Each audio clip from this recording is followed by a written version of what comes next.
Hey guys, welcome to Devbhoomi career point. आशा करता हूँ आप सभी लोग स्वस्थ होंगे, काफ़ी अच्छी आपकी स्टडी चल रही होगी। तो देखिए, परीक्षा वाणी महाकुंभ में एक बार आपका फिर से स्वागत है दोस्तों।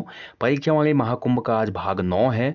भाग 8 से हमने उत्तराखंड का भूगोल शुरू किया था, यानी कि परीक्षा वाणी का चैप्टर 4 शुरू किया था, जिसके अंतर्गत उत्तराखंड की भौगोलिक संरचना यानी कि भूगोल से संबंधित टॉपिक है।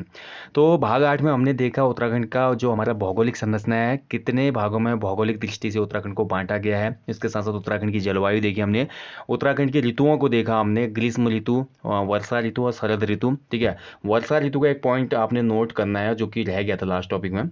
वर्षा ऋतु को चौमासा कहा जाता है, ये मैंने आपको बताया था स्थानीय भाषा में, लेकिन वर्षा ऋतु को स्थानीय भाषा में बस्क्याल भी कहा जाता है। ठीक है, इसको भी आप नोट कर ले, बस्क्याल भी वर्षा ऋतु को ही कहा जाता है। ठीक है, और चौमासा भी कहा जाता है, इसका ध्यान रखेंगे। अब देखिए, उत्तराखंड की आपने देखा दोस्तों, जो हमारी भौगोलिक आधार पर भी उत्तराखंड को हमने 8 भागों में बांटा।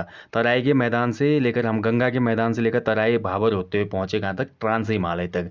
तो उत्तराखंड की जो भौगोलिक बोल सकते हैं, जो भौगोलिक दृष्टि से उत्तराखंड कितना ज़्यादा विषम प्रदेश है। ठीक है, कहीं पे मैदान है, कहीं पे भी छोटे पहाड़ हैं, फिर ऊंचे पहाड़ हैं, कहीं पे एल्पाइन बुग्याल हैं, फिर ट्रांस हिमालय आ जाता है। तो इस प्रकार से उत्तराखंड का जो भौगोलिक बनावट है, बहुत ही विषमता है, बहुत ही विषमता है इसमें। ठीक है, और विशिष्ट भौगोलिक संरचना के कारण क्या होता है, यहाँ पे प्राकृतिक आपदाओं की मार भी उत्तराखंड राज्य को हर साल सहन करनी पड़ती है। तो आज का टॉपिक ही ये होने वाला है हमारे, कि उत्तराखंड राज्य में जो प्राकृतिक आपदा है और उस आपदा का कैसे प्रबंधन किया जाता है, यानी कि आपदा व आपदा प्रबंधन आज का टॉपिक रहेगा। ठीक है, यानी कि डिजास्टर एंड डिजास्टर मैनेजमेंट। तो आपदा की अगर हम बात करते हैं दोस्तों, तो उत्तराखंड में बोलूँ मैं, और या पूरे प्रदेश की मैं बात करता हूँ, तो संपूर्ण विश्व को भी हम इसमें लेंगे तो आपदा दो प्रकार की होते हैं। एक तो होती है नेचुरल डिजास्टर। ठीक है, एक होती है नेचुरल डिजास्टर और एक होती है हमारी ह्यूमन मेड डिजास्टर, यानी कि मानवीय आपदाएं होती हैं।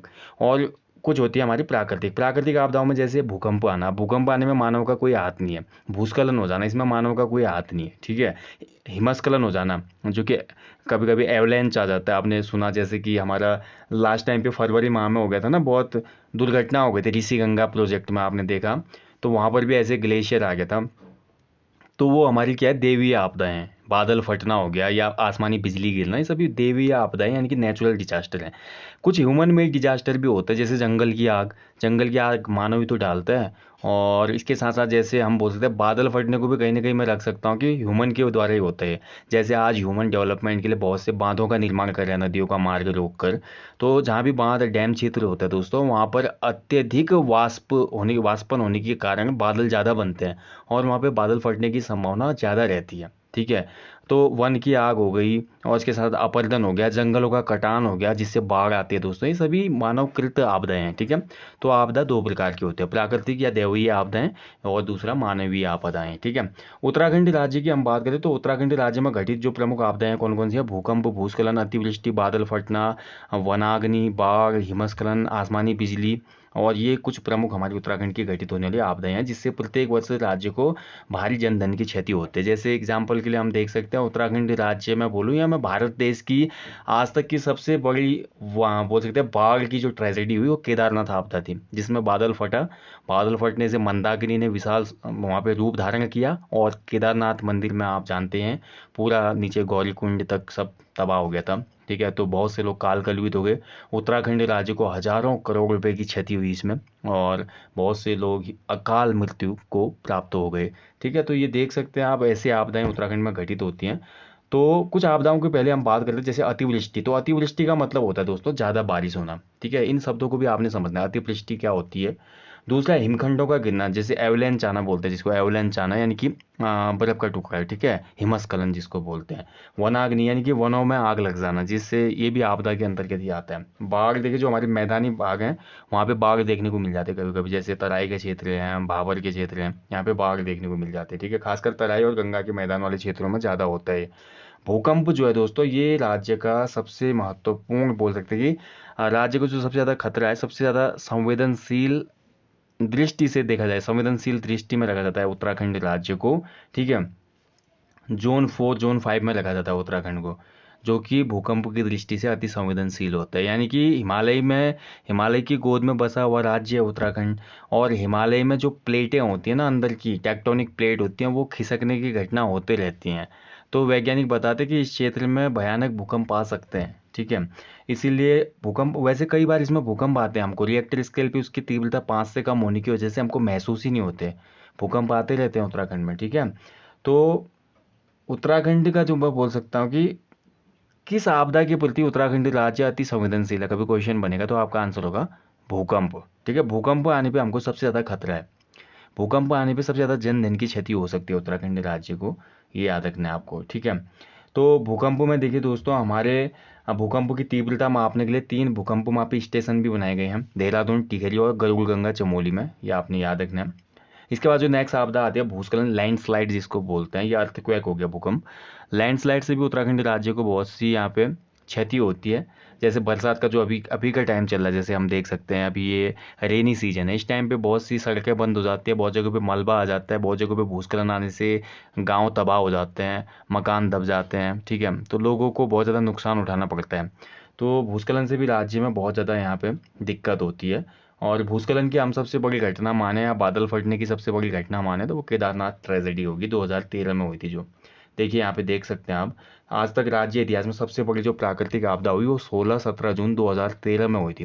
राज्य में लगातार वृष्टि हुई, उस समय बहुत बारिश हुई और बादल फटने के कारण दोस्तों नदियों में तीव्र तूफान आया, जिसके कारण आपको पता ही है केदारनाथ आपदा में हज़ारों लोग मारे गए और सैकड़ों होटल धर्मशालाएं नष्ट हो गई दोस्तों। रामबाड़ा पूरा जो था ना, रामबाड़ा पूरा ही नष्ट हो गया था। जो पड़ाव पड़ता था हमारी केदारनाथ यात्रा में, रामबाड़ा जो छोटा पड़ाव पड़ता था वो पूरा ही खत्म हो गया, उसका तो नक्शे से ही हट गया, मतलब पता ही नहीं चलता कि अब आज वहाँ पे रामबाड़ा भी था कभी, ठीक है। तो ये राज्य में होने वाली कुछ आपदाएं हैं। अब कभी क्वेश्चन ये भी बनता था कि उत्तराखंड राज्य में आपदा प्रबंधन का पहला प्रयास किसने किया था, तो पहला प्रयास ब्रिटिश काल में ही हो गया था। देखिए नैनीताल में भयंकर भूस्खलन होता है 1880 में, ठीक है, लेकिन उससे पहले भी नैनीताल में प्रथम बार जब भूस्खलन हुआ 1867 में, तो ब्रिटिश शासकों को लगा भैया ऐसे भूस्खलन होगा राज्य में तो कुछ ना कुछ दिक्कत होगी आने वाले समय में भी, तो क्या करते हैं हम एक कमेटी बना देते हैं। तो 1867 में पहली बार हिल साइड सेफ्टी कमेटी बनाई गई नैनीताल में और हेनरी रैमजे की अध्यक्षता में बनाई गई है, ठीक है। तो राज्य में आपदा प्रबंधन का पहला प्रयास किसने किया था, कभी क्वेश्चन बनेगा तो कुमाऊं कमिश्नर हेनरी रैमजे ने किया था। और नैनीताल में भयंकर भूखा वो आता है भूस्खलन 1880 में, ये 2 क्वेश्चन बन चुके हैं आपके यूके ट्रिपल एस एग्जाम में, ठीक है। अभी भूकंप की भी बात करेंगे, राज्य में घटित जो प्रमुख भूकंप हैं या आपदाएं हैं वो कौन कौन सी थी। अब आपदा के पीछे के जो मूल कारण है वो क्या क्या है, देखिए दोस्तों, सबसे पहले तो जो बढ़ता शहरीकरण है, अर्बनाइजेशन जो हो रहा है दोस्तों, ये सबसे बड़ा कारण है, क्योंकि अर्बनाइजेशन की वजह से क्या हो रहा है दोस्तों, रोड्स काटी जा रही हैं, बहुत से जंगल साफ किए जा रहे हैं दोस्तों, ठीक है, प्राकृतिक जगहों से छेड़छाड़ की जा रही है, और जिसका क्या हो रहा है खामियाजा हम मानवों को ही झेलना पड़ रहा है। तो बढ़ता शहरीकरण कहीं ना कहीं सबसे बड़ा यहाँ पे कारण है। वनों का कटान भी इसमें मुख्य कारण है, क्योंकि वन जो होते हैं दोस्तों मिट्टी को जकड़ के रखते हैं। अब वनों में क्या होता है, जैसे बारिश का पानी तेज़ भी आएगा तो कटाव नहीं होता, अपरदन नहीं होता, ठीक है। तो वन अगर खाली हो जाएगा जिस प्लेस में, तो वहाँ पर क्या होगा दोस्तों, पारिस्थितिकी तंत्र गड़बड़ा जाता है, जिस कारण बादल फटने की घटनाएं हो जाती हैं और भूस्खलन ज़्यादा देखने को मिलता है वहाँ पे, ठीक है। तीसरा देखिए जलीय तंत्र में परिवर्तन हो जाने के, ये भी एक रीज़न है आपदा में। तो देखिए मानवीय गतिविधियों के कारण राज्य में इतने झरने 45% प्राकृतिक झरने अभी तक सूख चुके हैं, क्योंकि जंगल कटेंगे, जंगल ही तो क्या करते हैं वर्षा का जल संचय करते हैं और पानी को संचित रखते हैं, ठीक है। पानी का लेवल कम हो जाएगा अगर जंगल कटेंगे, तो इसकी वजह से हमारा जो जलीय तंत्र है भी परिवर्तित हो चुका है। बहुत सी जो नदियाँ थी, जो सदा नीरा नदियाँ थी, सदा नीरा का मतलब होता है वर्ष भर बहने वाली नदियाँ, वो सदा नीरा नदियाँ भी आज उत्तराखंड में केवल बरसाती नदियाँ बन चुकी हैं, यानी कि जब बरसात होती है तभी उनमें पानी दिखता है और टाइम पे सूख जाती है। बांध बिजली संयंत्रों का निर्माण, ये सबसे बड़ा कारण मैं इसको बोलूँगा। जैसे आप देख सकते हैं टिहरी डैम उतना बड़ा, एक बोल सकते हैं मेगा प्रोजेक्ट है ना, लेकिन टिहरी डैम बनाने में देखिए उतना बड़ा हमने काफर बांध बनाया, यानी कि पहाड़ बनाकर एक प्राकृतिक पहाड़ जैसा हमने बनाया है, आर्टिफिशियल पहाड़ है काफर बांध, मिट्टी और पत्थरों से बना हुआ तो बांध है वो, कंक्रीट बांध नहीं है हमारा टिहरी डैम। तो हमने एक आर्टिफिशियल पहाड़ बना के पूरी नदी को रोका हुआ है। तो टिहरी के आसपास का जो क्षेत्र है दोस्तों, बहुत ही ज़्यादा आर्द्रता रहती है मौसम में, और ऐसी जगहों पे फिर क्या होता है, ज़्यादा बादल बनने की वजह से, ज़्यादा बारिश होने की वजह से बादल फटने की संभावना ज़्यादा रहती है, ठीक है। तो बांध वगैरह भी बनाना कहीं ना कहीं नुकसान का काम है। इसका ताज़ा उदाहरण आप देख सकते हैं ऋषि गंगा जो प्रोजेक्ट चल रहा था फरवरी 2021 में, जो घटना हुई दोस्तों, आपने देखा काफ़ी लोग काल कलवित हो गए इसमें। अचानक से एविलॉन्च आया ऊपर से और उतना बड़ा तूफान सैलाब आया पानी का, ऋषि गंगा का और एनएचपीसी का वहाँ पे पूरा प्रोजेक्ट धराशायी हो गया और बहुत से लोग काल कलवित हो गए, ठीक है। तो ये भी कहीं ना कहीं हमारा प्राकृतिक आपदा का मूल कारण है बांध व बिजली बनना। गैर शोधित सीवेज जो होते हैं दोस्तों, गैर शोधित सीवेज को सीधे नदी में छोड़ना भी एक कारण है दोस्तों। नदी का जल प्रदूषित होता है और दूसरी तरफ नदी के किनारे उड़ जाते हैं ऊपर, ठीक है, ये भी एक रीज़न है। अवैध खनन जो होता है नदियों में और या जंगलों में, पत्थरों का अवैध खनन, बजरी का अवैध खनन, ये भी कहीं ना कहीं आपदा का कारण है। और तीर्थाटन और पर्यटन, देखिए बाहरी सैलानी उत्तराखंड में पहुंचते हैं। अभी आपने हाल में देखा होगा मसूरी नैनीताल से बहुत से टूरिस्टों को लौटाया गया उत्तराखंड सरकार पुलिस के द्वारा। रीज़न ये था कि कोरोना काल में भी यहाँ पे बहुत से टूरिस्ट आ रहे थे। इसका इम्पैक्ट क्या होगा, पहले तो हमारे मानवीय जो हेल्थ है, लोगों की हेल्थ पे असर पड़ेगा ना, काफ़ी यहाँ पे भी संक्रमण की घटनाएं देखने को मिलेंगी। दूसरा क्या होता है कि किसी इकोलॉजी क्षेत्र में, जैसे नैनीताल मसूरी में भैया, बिल्कुल एक हिसाब से देखिए हाइट में स्थित बहुत ही इकोलॉजी के प्रति संवेदनशील क्षेत्र हैं, बहुत ही शांत जोन है वो, हरियाली है वहाँ पे, बहुत चीज़ें हैं। और एक हिसाब से अगर किसी जगह पे ज़्यादा लोगों की एक भीड़ एक साथ आएगी, यानी कि हम बोल सकते हैं भारी संख्या में लोग एक जगह पे पहुंचेंगे, तो प्रकृति पे दबाव पड़ेगा ही। उतने लोग वहाँ पे श्वसन करेंगे, वहाँ पे अदर एक्टिविटीज़ होंगी, उसके साथ साथ लोग वहाँ पे कुछ एडवेंचर एक्टिविटीज़ भी करेंगे, जिसके लिए हो सकता है कुछ नई चीज़ें बनाई जाए, कुछ पेड़ों को काटा जाए, तो उसका भी लॉस कहीं ना कहीं देखने को मिलता है हिल स्टेशनों में। तो ज़्यादा लोगों का आना भी कहीं ना कहीं क्या करता है, हमारी इकोलॉजी को या बोल सकते हैं इन्वायरमेंट को प्रभावित करता है, और जिस कारण आपदा के कारण बढ़ जाते हैं, ठीक है, आपदा होने की जो आशंका है वो ज़्यादा बढ़ जाती है। तो ये हमारे कुछ यहाँ पे आपदा के मूल कारण हैं, ठीक है। अब यहाँ पे बात करते हैं दोस्तों राज्य में घटित कुछ प्रमुख आपदाओं की मैं बात करूँगा। यहाँ पे पहले मैं पीडीएफ चेक कर लेता हूँ, इसमें दिया है तो ठीक है, नहीं दिया इसमें तो ठीक है, हम डिस्कस करेंगे। राज्य में आज तक कुछ महत्वपूर्ण तिथियां जिनको आपने याद रखना है, जो एग्जाम में बन सकती हैं, ठीक है। तो वो कौन कौन सी आपदाएं थी मैं थोड़ा आपको बताना चाहूँगा।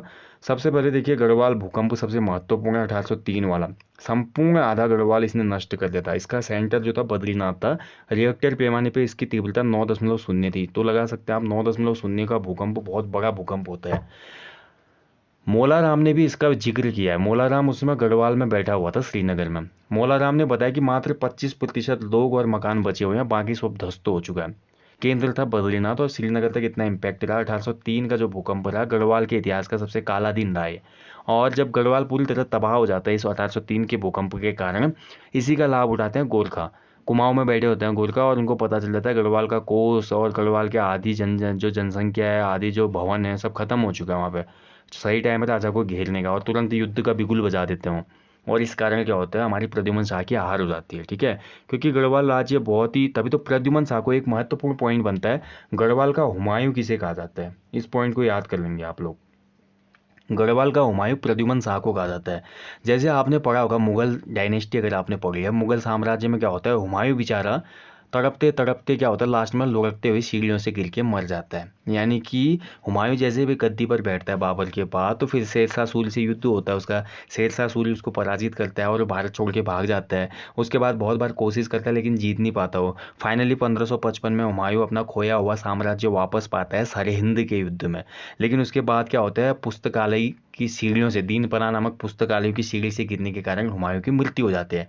तो उस दौरान क्या हुआ, जो 1540 से लेकर 1555 तक का टाइम था, हुमायूं ने बहुत स्ट्रगल किया। कभी इस राजा के दरबार में जा रहा है, कभी वहाँ सलंग मांग रहा है, कभी कुछ कर रहा है, खाने के लिए अच्छा चीज़ नहीं है, फैमिली के लिए स्ट्रगल करना पड़ा सर्वाइव करने के लिए। तो वही चीज़ यहाँ पे प्रद्युमन शाह के साथ भी होती है। प्रद्युमन शाह पहले तो प्रद्युमन चंद के नाम से कुमाऊं की गद्दी पर बैठता है, उसके बाद दोस्तों वापस गढ़वाल की गद्दी पर आता है। लेकिन उसके बाद जैसे गद्दी पर बैठा होता है तो 5 साल बाद ही 1795 के आसपास इक्यावनी बावनी नामक अकाल पड़ जाता है। यानी कि संपूर्ण गढ़वाल भयंकर अकाल से जूझता है। इसके बाद 1803 में भयंकर ये भूकंप जो आता है, इससे आधा गढ़वाल नष्ट हो जाता है। तो इसके टाइम पीरियड में भी बहुत सी ट्रेजेडीज होती हैं और बहुत ज़्यादा उथल पुथल रहती है इसके जीवन में, इसीलिए इसकी तुलना हुमायूं से की गई है, ठीक है। तो उत्तराखंड का हुमायूं या गढ़वाल का हुमायूं कहा जाता है प्रद्युमन शाह को। कभी क्वेश्चन बन गया तो याद रखिएगा, एज ए नॉलेज के लिए भी याद रखना है आपने। अब यहाँ पे 1803 का जो भूकंप था बहुत भयंकर भूकंप था। इसके बाद नैनीताल में जो भूस्खलन हुआ, अभी मैंने आपको बताया था 1880 में नैनीताल में भयंकर भूस्खलन हुआ, ठीक है। इसके बाद हम बढ़ते हैं आगे दोस्तों, तो मालपा भूस्खलन भी बहुत महत्वपूर्ण है, इसको याद रखना है आपने। 1998, 17-18 अगस्त 1998 और इसमें हमारी एक नृत्यांगना भी जो थी बॉलीवुड की वो कोलैप्स हो गई थी, ठीक है, कैजुअलिटी हो गई थी उनकी भी। तो मालपा भूस्खलन हुआ था 17-18 अगस्त, ये धारचूला नामक प्लेस से ऊपर हुआ था, कैलाश मानसरोवर यात्रा में पड़ाव था ये, पिथौरागढ़ जनपद में पड़ता है मालपा। तो वहाँ पर भी 300-400 लोगों की भूस्खलन होने से मृत्यु हो गई थी, सभी कैलाश यात्रा को जा रहे थे। तो बहुत से उसमें नामचीन लोग भी थे, जिनमें एक नाम था हमारा प्रतिमा देवी, ठीक है, ध्यान रखेंगे, मशहूर नृत्यांगना थी ये, ठीक है, प्रतिमा पुरी या प्रतिमा देवी इनका नाम है। और मालपा भूस्खलन को कवर करने के लिए ऑपरेशन ब्लू एंजल भी चला था उत्तराखंड में, ये याद रखना है। इसके बाद देखिए टिहरी बांध भूस्खलन भी महत्वपूर्ण है, 2004 में हुआ था ये टिहरी बांध भूस्खलन। ये क्वेश्चन बना भी था recently, I think high court clerk या किसी एग्जाम में बना था, टिहरी बांध में भूस्खलन कब हुआ था, तो 2004 में हुआ था। इसके बाद देखिए राज्य की सबसे बड़ी सुनामी आई भैया, हिमालयी सुनामी। हिमालयी सुनामी भी इसको बोलते हैं दोस्तों, इसने तो पूरे राज्य को तोड़ ही दिया था उस समय, ठीक है। मतलब कई लोगों ने तो ये कसम खा ली कि वो पहाड़ आएंगे नहीं कभी, जो इससे बच गए थे, जो रेस्क्यू हो गए थे, जिन्होंने अपने आँख के सामने ये मंजर देखा होगा, ये भयानक प्रलय देखा, ये हिमालयी सुनामी देखी थी 16-17 जून 2013, मैं बात कर रहा हूँ केदारनाथ आपदा की। उत्तराखंड ही क्या बोलूँ मैं, भारत देश के पूरे इतिहास में भी सबसे बड़ी ट्रेजेडी बोल सकता हूँ मैं इसको, पानी की सुनामी बोल सकता हूँ सबसे बड़ी। एक तो सुनामी हमारी आई थी 2004 में, ठीक है, वो अलग है। और उसके बाद हम जो गुजरात के भूकंप आए थे कच्छ वाले, वो भी हम अलग रख दें। केदारनाथ आपदा के बराबर हम देखें तो कोई भी ऐसा इतनी बड़ी तबाही या त्रासदी नहीं थी, ठीक है। तो ये उत्तराखंड में घटित कुछ आपदाएं हैं। और केदारनाथ आपदा के दौरान दोस्तों उत्तराखंड सरकार के द्वारा, सेना के द्वारा, भारतीय सेना के द्वारा महत्वपूर्ण है दोस्तों, आपको ऑपरेशन सूर्या होप चलाया गया था उसमें, ठीक है। ऑपरेशन सूर्या होप ये केदारनाथ आपदा को रेस्क्यू करने के लिए था, ये थल सेना के द्वारा चलाया गया था। और ऑपरेशन राहत भी चलाया गया था उसमें, जो कि वायुसेना के द्वारा चलाया गया था, ठीक है। तो ये तो हो गया आपदाओं की बात दोस्तों, और राज्य में घटित कुछ प्रमुख आपदाएं जहाँ से क्वेश्चन बन सकते हैं। अब हम बात करेंगे राज्य में जो आपदा प्रबंधन है, ठीक है, यानी कि डिजास्टर मैनेजमेंट हम कैसे करते हैं उत्तराखंड वाले। देखिए जितनी भी आपदाएं होती हैं, क्या भूकंप को हम रोक सकते हैं? बिल्कुल नहीं रोक सकते। क्या हम भूस्खलन को रोक सकते हैं? नहीं रोक सकते। क्या हम बादल फटने को रोक सकते हैं? बिल्कुल नहीं रोक सकते। क्या हम बिजली गिरने को रोक सकते हैं? नहीं रोक सकते। वो कुछ ऐसी प्राकृतिक आपदाएं हैं दोस्तों जिसमें मनुष्य का बिल्कुल भी कंट्रोल नहीं है, ठीक है। लेकिन फिर भी क्या होता है, हम कुछ पूर्वानुमान लगा सकते हैं। डॉपलर रडार मेथड से हम बादल फटने का पूर्वानुमान लगा सकते हैं, ठीक है। और ऐसे ही हमारे जो भूकंप केंद्र बनाए गए हैं, अभी उत्तराखंड राज्य देश का पहला राज्य बन गया है जिसने भूकंप अलर्ट ऐप जारी किया है। इसको आप नोट करेंगे, इस पर मैं सेपरेट वीडियो दे चुका हूँ, हालांकि फिर भी आप इसको याद रखेंगे। उत्तराखंड देश का एक ऐसा पहला राज्य बन गया जिसने भूकंप अलर्ट एप्लीकेशन लॉन्च की है गूगल प्ले स्टोर पे। इस पे क्या होगा, आपको भूकंप आने से कुछ पूर्व ही सूचना दे दी जाएगी 20-30 सेकंड पहले। और साथ ही भूकंप आने के बाद अगर कोई फंसा है किसी जगह पे, तो आपकी लोकेशन ट्रेस करके आपको जल्दी से जल्दी रेस्क्यू किया जाएगा। तो ये फ़ायदा है इस एप्लीकेशन का, ठीक है। तो भूकंप वगैरह, भूस्खलन वगैरह, इनका पूर्वानुमान लगाना बहुत मुश्किल है, लेकिन फिर भी कुछ आधुनिक ऐसी तकनीकें हैं, कुछ ऐसे रडार सिस्टम हैं जिनसे हम ये चीज़ें पता कर सकते हैं और पूर्वानुमान लगा सकते हैं, और पहले ही लोगों को इन्फॉर्म करके सुरक्षित जगह पे ले जाके बचाया जा सकता है। तो ये हमारा पूरा मॉडल है। तो इसमें हम बात करते हैं उत्तराखंड राज्य ने जो आपदा प्रबंधन है, इसका मॉडल ऑस्ट्रेलियाई मॉडल पे है, ठीक है। हमने जो डिजास्टर मैनेजमेंट के लिए जो मॉडल अपने हैं वो ऑस्ट्रेलिया देश से अपने हैं, तो ऑस्ट्रेलियाई यहाँ पे हमारा मॉडल है दोस्तों, ठीक है। और इसके साथ साथ देखिए हमने एक यहाँ पे प्राधिकरण भी बनाया, अथॉरिटी, जिसको हम बोलते हैं राज्य आपदा प्राधिकरण, राज्य आपदा प्रबंधन प्राधिकरण, ठीक है, राज्य आपदा प्रबंधन प्राधिकरण। और इसकी स्थापना हुई थी 2005 में, ठीक है, इसको नोट करना है आपने, स्थापना कब हुई इसकी, 2005 में। और आपदाओं से निपटने के लिए दोस्तों राज्य में एसडीआरएफ का गठन भी किया गया। केंद्र में जो एनडीआरएफ है ना, उसी की तर्ज पे एसडीआरएफ का गठन किया गया 21 जुलाई 2013 को, ठीक है, 21 जुलाई 2013। और ध्यान रखेंगे एसडीआरएफ एनडीआरएफ की तर्ज पे ही काम करते हैं, नेशनल डिजास्टर रिलीफ फोर्स, ऐसे ही स्टेट डिजास्टर रिलीफ फोर्स, ठीक है। अब बात करते हैं, देखिए लोगों को काफ़ी जन जागरूक भी किया जाता है, इसमें लोगों को जागरूक किया जाता है आपदा के प्रति। तो जन जागरूकता हेतु भूकंप संबंधी फिल्म बनाई गई है दोस्तों, एक डांडी कांठी की गोद माँ। और उत्तराखंड में आपदा प्रबंधन नामक एक त्रैमासिक पत्रिका का प्रकाशन भी किया जा रहा है, ठीक है। इसके साथ साथ आपदा प्रबंधन जो हमारा है डिजास्टर मैनेजमेंट, इसको कक्षा 6 से लेकर 10 के पाठ्यक्रमों में शामिल भी किया गया है। ठीक है। और देखिए दोस्तों, यहाँ पे कुछ महत्वपूर्ण तथ्य ये भी है। देखिए एसडीआरएफ मैंने आपको बता ही दिया। एसडीआरएफ का गठन हुआ था 21 जुलाई 2013 को, ये महत्वपूर्ण तिथि है, याद रखिएगा। नदी तट पर निर्माण पर रोक लग गई जब से केदारनाथ आपदा हुई ना, तो राज्य सरकार ने बोला भैया नदी के तटों पर आप निर्माण कार्य नहीं करोगे, ठीक है। कुछ डिस्टेंस इसमें मानक रखा गया, आई थिंक 200 मीटर के आसपास है। नदी तट से 200 मीटर तक आप निर्माण कार्य नहीं कर सकते। अगर आप करोगे भी और उसमें कुछ हो जाता है, कोलैप्स हो जाता है, डिजास्टर होने की वजह से अगर क्षति हो जाती है, तो उसकी पूर्ति गवर्नमेंट नहीं करेगी, ठीक है। और इसके साथ साथ देखिए दोस्तों, डॉपलर रडार लगाए गए हैं मौसम पूर्वानुमान के लिए राज्य में। डॉपलर रडार क्या होता है, इसके लिए एक वीडियो दी है मैंने पहले ही, सर्च कर लेना अमेजिंग फैक्ट वाली प्लेलिस्ट में, वहाँ पे दिया है मैंने। उत्तराखंड में डॉपलर रडार क्या है, कैसे काम करती है। तो डॉपलर रडार 3 जगहों पे लगी है, एक तो मुक्तेश्वर नैनीताल में, दूसरा मसूरी में, ठीक है, और तीसरा हमारा पौड़ी गढ़वाल में, ठीक है। इन 3 जगहों पर डॉपलर रडार लगी है, जो कि मुक्तेश्वर वाली डॉपलर रडार प्रॉपर काम करती है और पूरे मौसम का पूरा 5 दिन का पूर्वानुमान मौसम का पहले ही दे देती है डॉपलर रडार, ठीक है। तो ये आपने याद रखना है, 3 जगहों पे लगे हुए हैं डॉपलर रडार। तो ये है उत्तराखंड राज्य का आपदा प्रबंधन दोस्तों। देखिए आपदा को कंट्रोल करना बहुत मुश्किल है, लेकिन कुछ पूर्व कदम उठाकर आपदा से बचने के बेहतर उपाय किए जा सकते हैं, और वही उत्तराखंड राज्य भी कर रहा है। लोगों को जागरूक करना, डॉपलर रडार की स्थापना, भूकंप मापी स्टेशनों की स्थापना, और इसके साथ साथ राज्य आपदा प्रबंधन प्राधिकरण की स्थापना 2005 में, एसडीआरएफ का गठन कभी कुछ अनहोनी हो गई तो, और साथ ही कुछ स्ट्रिक्ट गाइडलाइंस जैसे वन क्षेत्र में निर्माण और भूस्खलन जोन में निर्माण कार्य को न करने देना, और नदी तटों पर निर्माण को वर्जित करना, ये बहुत सी चीज़ें उत्तराखंड गवर्नमेंट के द्वारा किया गया दोस्तों, ठीक है।